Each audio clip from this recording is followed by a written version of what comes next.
નમસ્કાર દર્શક મિત્રો, તમે જોઈ રહ્યા છો સાઈ ગ્રુપ મીડિયા હાઉસ દ્વારા સંચાલિત નવસારી લાઈવ અને ઝટપટ ન્યૂઝ.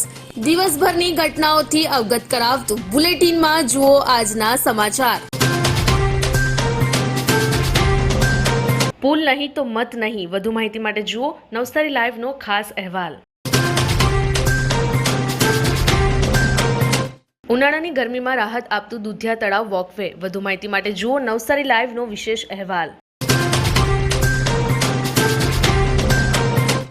ઉત્કર્ષ મંડળે રાહત દરે બ્લડ ટેસ્ટિંગનું આયોજન કર્યું. તારીખ 10 એપ્રિલના રોજ આશાબાગ હોલમાં ઉત્કર્ષ મંડળના આયોજિત કેમ્પમાં 195 જેટલા વ્યક્તિઓનું બ્લડ ટેસ્ટિંગ માટે સત્યમ લેબ નવસારીના સંચાલન હેઠળ માનવ રક્તના માન્ય પેરામીટર પ્રમાણે 65 પેરામીટરના ટેસ્ટ માટે મુંબઈ સ્થિત જનરલ ડાયગ્નોસ્ટિક કંપનીના સહયોગથી ટેસ્ટિંગ માટે મોકલવામાં આવ્યું. રાષ્ટ્રીય સ્વયંસેવક સંઘ નવસારી નગર દ્વારા શ્રી રામજી મંદિર ખાતે નવસારી નગરનો શ્રી વર્ષ પ્રતિપદા ઉત્સવ નિમિત્તે પથ સંચલન કાર્યક્રમ યોજવામાં આવ્યો હતો.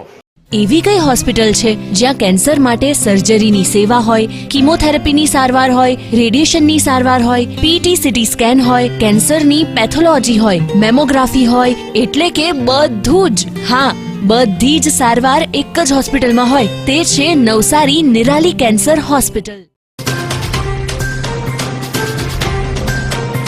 Vivekananda social and culture trust Navsari તથા મા શારદા દેવી મહિલા પાંખ આયોજિત સભામાં પરદેશ પ્રવાસે જતા યશદીપભાઈ કોન્ટ્રાક્ટર અને કેતન મહેતાને વિદાય શુભેચ્છા આપવામાં આવી હતી.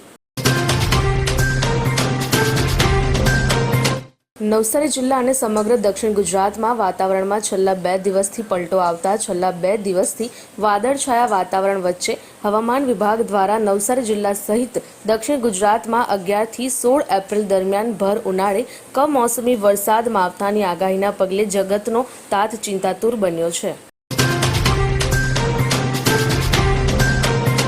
ચીખલીમાં 8 વર્ષીય મુસ્લિમ બાળકે પવિત્ર રમઝાન માસ દરમિયાન પૂરા રોજા રાખ્યા. ચીખલી તાલુકાના રાનકુવા ગામના ધોરણ 8માં અભ્યાસ કરતા મુસ્લિમ બાળક સેજાન સલીમભાઈ તાઈએ પવિત્ર રમઝાન માસમાં પૂરા રોજા રાખ્યા હતા. ધોમધકતા તાપમાં રબને રાજી રાખવા માટે પોતાના પર ફર્જ થયેલા રોજા રાખી રબની ખુશનુદી પ્રાપ્ત કરી. રમઝાન માસના પ્રારંભથી રોજા રાખી પૂરા રોજા કરતા પરિવારજનો દ્વારા બાળકનું હાર પહેરાવી સન્માન કરવામાં આવ્યું હતું.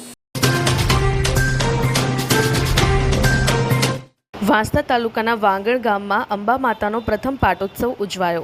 વાંસદા તાલુકાના વાંગણ પિલાડ ફળિયામાં અંબા માતાજીનો પહેલો ઉત્સવ હજારોની સંખ્યામાં ઉજવાયો.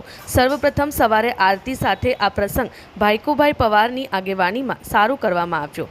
ત્યારબાદ હવન કથા મહારાજની આગેવાનીમાં 5 યુગલોએ પૂજા વિધિવત કરી હતી. ત્યારબાદ તમામ મહેમાનોએ ભોજન લીધું હતું અને સુરતના તમામ સમાજ સેવકોએ નાના ભૂલકાઓને ઘણી ચીજ વસ્તુઓ આપી હતી.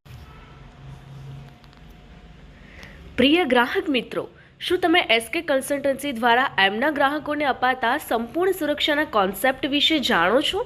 નહીં? તો આવો જાણીએ. સંપૂર્ણ સુરક્ષાનું સર્વપ્રથમ પાસું છે ટર્મ પ્લાન. ટર્મ પ્લાન તમારા જીવન મૂલ્યને જોખમ સામે વીમાના રૂપમાં રક્ષણ આપતું એક માધ્યમ છે જે તમને તમારી આજને માનસિક શાંતિ અને આવનારી કાલને તમારી ગેરહાજરીમાં પરિવારને આર્થિક મદદરૂપ થનારું સાધન છે. બીજું પાસું છે મેડિક્લેમ. ઓચિંતી માંદગી ક્યારેય બતાવીને નથી આવતી, પણ જ્યારે પણ આવે છે ત્યારે આર્થિકપણે ખૂબ જ દુઃખદ હોય છે જો આપણે પૂરતું સ્વાસ્થ્ય વીમો લીધો ના હોય તો. અને ત્રીજા પાસાની વાત કરીએ તો ત્રીજું પાસું છે અકસ્માત વીમો. અકસ્માત હંમેશા અચાનક જ થાય છે અને જો એના લીધે કોઈ આજીવન અપંગતાનો સામનો કરવો પડે ત્યારે પૂરતો અકસ્માત વીમો આવનારા જીવનને આર્થિકપણે ખૂબ જ સરળ બનાવી દે છે. આ સિવાય તમે ક્રિટિકલ ઇલનેસ અને હોમ ઇન્સ્યોરન્સ પણ સમજી અને લઈ શકો છો. એસકે કન્સલ્ટન્સીના માર્ગદર્શન હેઠળ અને આ જોખમો સામે રક્ષણ પ્રાપ્ત કરી શકો છો. હવે રોકાણની વાત કરીએ તો મોંઘવારી કરતાં વધુ વળતર મેળવવા અને ખૂબ જ ઓછા રિસ્ક સાથે મહત્તમ રિટર્ન્સ મેળવવા માટે એસઆઈપી થકી મ્યુચ્યુઅલ ફંડ્સમાં રોકાણ કરી શકાય છે. 10,000 રૂપિયાની દર મહિને એસઆઈપી કરી 13% અપેક્ષિત વળતર તમને મળે. 5 વર્ષે 10 લાખ, 10 વર્ષે 25 લાખ, 15 વર્ષે 50 લાખ અને 20 વર્ષે 1 કરોડ જેટલા રૂપિયા તમે ભેગા કરી શકો છો.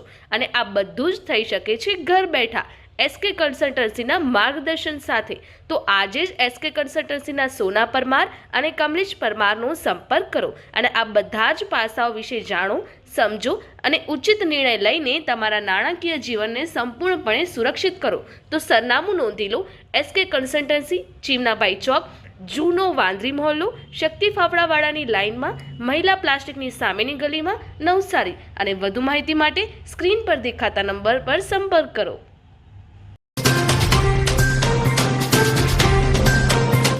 આ કાળઝાળ ગરમીમાં નવસારીની જનતાને અને રાહતદારીઓને રાહત આપે અને એની તરસ छिपाવે એવા શુભાશ્રયથી નવસારીની જૂની અને જાણીતી સેવાભાવી સંસ્થા એવી યંગસ્ટાર ઓફ નવસારી દ્વારા નવસારીમાં 5 જગ્યાએ વિનામૂલ્યે પાણીની પરબ કાર્યરત કરવામાં આવી છે. Ashoka tower, civil hospital, railway station પર લિફ્ટની બરાબર સામે, ઝવેરી સડક ડાયમંડ બિલ્ડિંગની સામે તથા અહિંસા દ્વાર ગ્રીડ, આ 5 જગ્યાએ પરબ કાર્યરત કરવામાં આવી છે, જેનો નવસારીની જાહેર જનતાને સદુપયોગ કરવા માટે નમ્ર વિનંતી.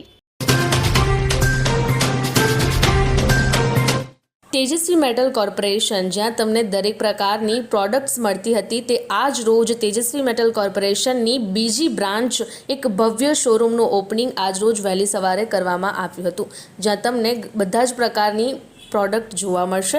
તો સરનામું નોંધી લો: પટવાશેરી, મોટા બજારની પાછળ, કંસારવાડ નજીક, નવસારી. તો આજે જ મુલાકાત લો તેજસ્વી મેટલ કોર્પોરેશન. નવસારીના વિરાવળ ખાતે બનેલ બસ સ્ટેન્ડ માત્ર શોભાના ગાંઠિયા સમાન. તત્કાલીન નવસારી શહેરના ઉત્તરીય પ્રવેશદ્વાર ગણાતા અને ટાટા બોયઝ હાઈસ્કૂલની સામે આવેલ તત્કાલીન વિરાવળ જગાતનાકા નજીક વર્ષોથી બસ સ્ટેન્ડ અસ્તિત્વમાં હતું, જ્યાં શહેરમાંથી બહાર જતી વખતે અને આવતી બસો ઊભી રહેતી, જેને લઈને આ વિસ્તારમાંથી બસ દ્વારા મુસાફરી કરનારાઓ આ બસ સ્ટેન્ડ ખાતે બસમાં ચડ ઉતર કરી શકતા હતા અને તેમની સગવડ પણ સચવાતી હતી. જોકે પાલિકા તંત્રએ આ સ્થળે રિંગ રોડ બન્યા બાદ અને આવેલ જૂના બસ સ્ટેન્ડને દૂર કરી શહેરના ઉત્તરીય છેડે આવેલ એપીએમસી માર્કેટને સામે હવે એક શેડ ઊભો કરી તેને બસ સ્ટેન્ડ બનાવી દીધું છે. અગાઉ ટાટા બોયઝ હાઈસ્કૂલ નજીક જે બસ સ્ટેન્ડ હતું, તેનાથી નવું બનેલ બસ સ્ટેન્ડ લગભગ 1.5 કિલોમીટર જેટલું દૂર બનાવાયું છે, જેને લઈને હવે આ બસ સ્ટેન્ડ ખાતેથી બસ પકડનાર કે બસમાંથી ઉતરનાર મુસાફરોએ 1.5 કિલોમીટર સુધી દળમંજલ કરવી પડે છે. અને આ ઉપરાંત આ નવા બનેલ બસ સ્ટેન્ડ ખાતે ઘણી બસો ઊભી રહેતી ન હોવાથી મુસાફરોએ હાલાકી ભોગવવી પડે છે. નારણલાલા લો કોલેજના વિદ્યાર્થીઓ ગુજરાત હાઈકોર્ટ અને સાબરમતી સેન્ટ્રલ જેલની મુલાકાતે. તારીખ 28/3/2024ના રોજ નવસારીની નારણલાલા કોલેજના વિદ્યાર્થીઓએ શૈક્ષણિક વર્ષમાં અભ્યાસક્રમના પ્રાયોગિક કાર્યના ભાગરૂપે ગુજરાત હાઈકોર્ટ અને સાબરમતી સેન્ટ્રલ જેલની મુલાકાત લીધી. કોલેજના અધ્યાપકો સહિત અભ્યાસ કરતા LLBના વિદ્યાર્થીઓએ વિવિધ કોર્ટોની મુલાકાત અંતર્ગત કોર્ટની ચાલુ કાર્યવાહીના એક ભાગ બની સમગ્ર કાર્યવાહીને સમજી હતી. એડવોકેટ ભગીરથ પટેલના માર્ગદર્શન હેઠળ આ મુલાકાત સફળતાપૂર્વક પૂર્ણ થઈ હતી. વાંસાના ધાકમાળ ગામે બાઇક ગટરમાં ખાબકતા મોત. ડાંગના વઘઈ તાલુકાના બરડાનો યુવાન વાંસાના ખાંભલાની યુવતી સાથે સીતાપુર ગામે લગ્નની બેન્ડ પાર્ટી જોઈ મંગળવારે મળસ્કે પરત જઈ રહ્યા હતા, ત્યારે ધાકમાળ ગામે બાઇક રોંગ સાઈડે જઈ ગટરમાં પડતા યુવાનનું ઘટના સ્થળે મોત થયું હતું, જ્યારે યુવતીને ગંભીર ઈજા થવા પામી હતી. વાંસદામાં મનરેગાના મજૂરોને 4 માસથી પગાર ન મળતા મજૂરોની હાલત દયનીય બની. વાંસદા તાલુકામાં આવેલી તમામ ગ્રામ પંચાયતમાં મનરેગા યોજના હેઠળ ગરીબ કુટુંબોને મનરેગા યોજના હેઠળ કામગીરી કરાવી 100 દિવસની રોજગારી આપવાની સરકાર બાંહેધરી આપે છે, પરંતુ શ્રમ કર્યા બાદ છેલ્લા 4 માસથી મજૂરોને પગાર નહીં મળતા મનરેગાના મજૂરો મુશ્કેલીમાં મુકાયા હતા. આ બાબતે એક જાગૃત નાગરિક દ્વારા વાંસદા તાલુકા અધિકારી સાથે લેખિત મૌખિક રજૂઆત કરી હોવાનું જાણવા મળે છે. ખડકિયા ગામે અંબા માતાજી તથા વીર આંકડાકીય હનુમાન દાદાના મંદિરનો દ્વિતીય પાટોત્સવ ઉજવાયો. વાંસદા તાલુકાના ખડકિયા ગામના લોહંઢાઈ ગઢ પર આવેલ પવિત્ર ઉપવન ખાતે શ્રી અંબા માતાજી તથા વીર આંકડાકીય હનુમાન દાદાના મંદિરના દ્વિતીય પાટોત્સવ કાર્યક્રમની ઉજવણી કરવામાં આવી, જેમાં શોભાયાત્રા, હોમ હવન પૂજા, ધ્વજારોહણ અને મહાપ્રસાદનું સોનાજળ ગરબા મંડળ ખડકિયા દ્વારા આયોજન કરવામાં આવ્યું હતું. શ્રી સત્ય સાંઈ લક્ષ્મી મોહન વિદ્યાલય અને નર્સિંગ કોલેજના મહુવાસના સંચાલક ડોક્ટર કમલેશ ઠાકોર ગુજરાત રાજ્ય શાળા સંચાલક મહામંડળમાં ઝોનલ ચેરમેન તરીકે નિયુક્ત થયા. હવામાનની વાત કરીએ તો આજરોજ નવસારીનું મહત્તમ તાપમાન 36.0 અંશ સેલ્સિયસ, લઘુત્તમ તાપમાન 22.5 અંશ સેલ્સિયસ રહ્યું હતું. હવામાં ભેજનું પ્રમાણ સવારે 84% જ્યારે સાંજે 42% રહ્યું હતું. હવાની ગતિ 3.5 કિલોમીટર પ્રતિ કલાક ઉત્તરથી પશ્ચિમ તરફ રહી હતી. શું તમે મોબાઈલ અને ઇલેક્ટ્રોનિક્સ આઇટમ ખરીદવા માંગો છો? તો આજે જ પહોંચી જાઓ ઉમિયા મોબાઈલ, કે જ્યાં તમને દરેક કંપનીના તમામ મોડેલોના મોબાઈલ હાજર સ્ટોકમાં મળી રહેશે. સાથે જ તમને ઇલેક્ટ્રોનિક્સ આઇટમ્સ જેવી કે AC, LED TV, fridge, air cooler, speaker, headphone, mini પંખા તેમજ અન્ય ઇલેક્ટ્રોનિક્સ એસેસરીઓ પણ ઉપલબ્ધ છે. તો આજે જ સંપર્ક કરો ઉમિયા મોબાઈલ. સરનામું નોંધી લો: ઉમિયા મોબાઈલ, ગણેશ શિશુદ્રા રોડ, નવસારી. અને વધુ માહિતી માટે સ્ક્રીન પર દેખાતા નંબર પર સંપર્ક કરો.